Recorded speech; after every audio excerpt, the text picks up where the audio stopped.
Thierry Mercier, président de l'ITAB depuis 2013, paysan bio en Anjou, sur un système polyculture élevage basé sur un troupeau de vaches laitières. On fait également de la transformation de céréales et beaucoup de ventes directes.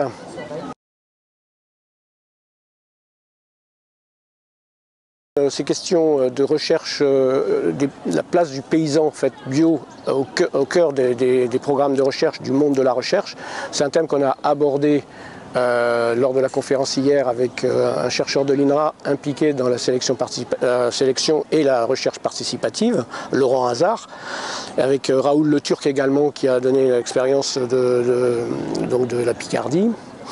Il y a, en fait, quand on fait l'historique, je tenais à faire cet historique parce que moi j'ai suivi un peu l'évolution, enfin un peu beaucoup même, vu mon âge, l'évolution de la bio depuis 40 ans.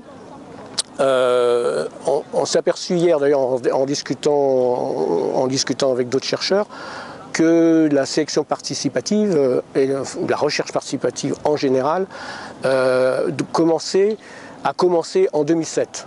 Donc très récemment, quoi, ça fait moins de 10 ans. Et qu'avant 2000, du fait aussi que les instituts techniques, l'INRA ne s'était pas du tout positionné sur la bio, c'est qu'à partir de 2000 que l'INRA s'est positionné sur la bio, en fait, je revendique que la recherche paysanne a commencé avant. En fait, c'est tout le processus d'évolution de la bio qui est de la recherche.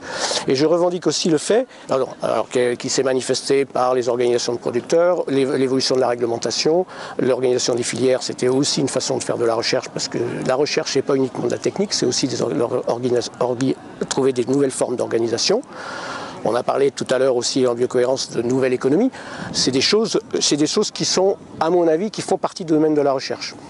Et à quoi sert la recherche en fait, en général, qu'elle soit paysanne ou qu'elle soit institutionnelle, c'est de faire de l'innovation.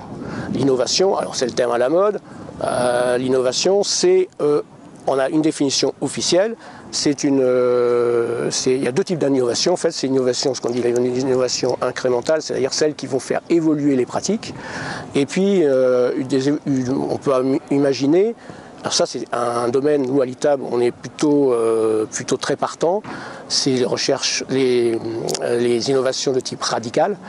C'est les termes officiels du PEI, innovation radicale qui est la reconfiguration du système. On est donc sur deux niveaux.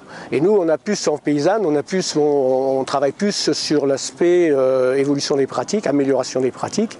Alors c'est toute l'expérimentation au champ par les paysans, mais c'est aussi de plus en plus en lien avec des chercheurs qui nous aident à mettre des méthodos en place avec des animateurs qui peuvent être des animateurs du réseau FNAB, des techniciens, qui peuvent nous aider aussi à nous organiser, à avoir aussi des protocoles qui tiennent la route et des résultats qui tiennent la route et aussi en termes de communication.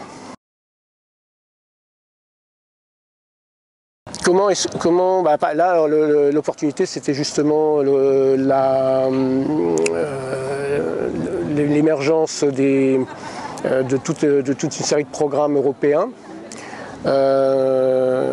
et puis également l'intérêt de plus en plus important des producteurs sur ces questions de recherche. Donc la FNAB, on a signé récemment d'ailleurs entre FNAB et ITAB une convention pour mettre en valeur toutes les innovations, toutes les expérimentations du terrain, faire ce qu'on appelle une démarche bottom-up, c'est-à-dire avoir un recensement, un état des lieux, puis un recensement et recensement également des attentes des producteurs.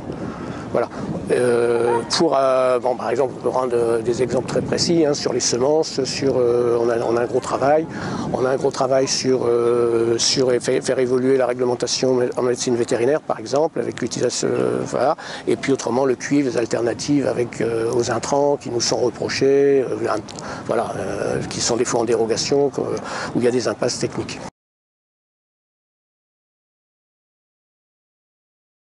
Les principaux défis, justement, c'est toutes les attaques qu'on a récemment avec la Kyrique de Que Choisir, hein, par exemple, on en a régulièrement.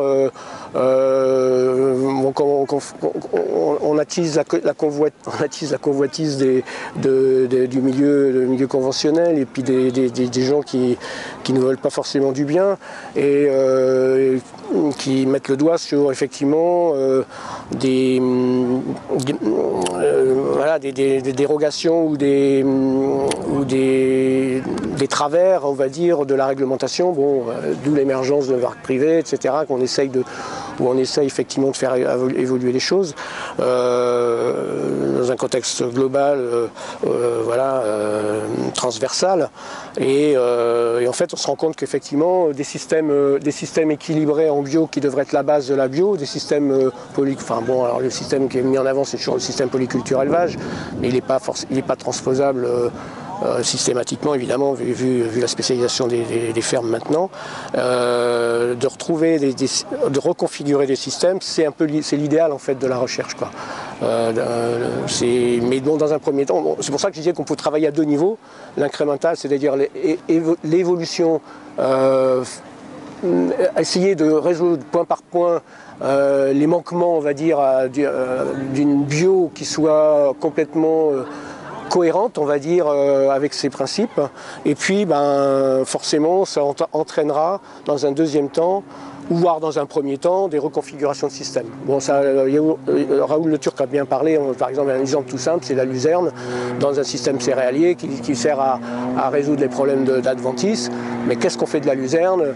Est-ce que ça oblige à avoir des animaux localement sur sa ferme ou réorganiser un système d'échange qui peut être des échanges aussi intéressants entre paille, par exemple paille fumier, luzerne, avec des éleveurs, et qui peut entraîner aussi des installations en bio, quoi. C'est ça aussi qui est intéressant.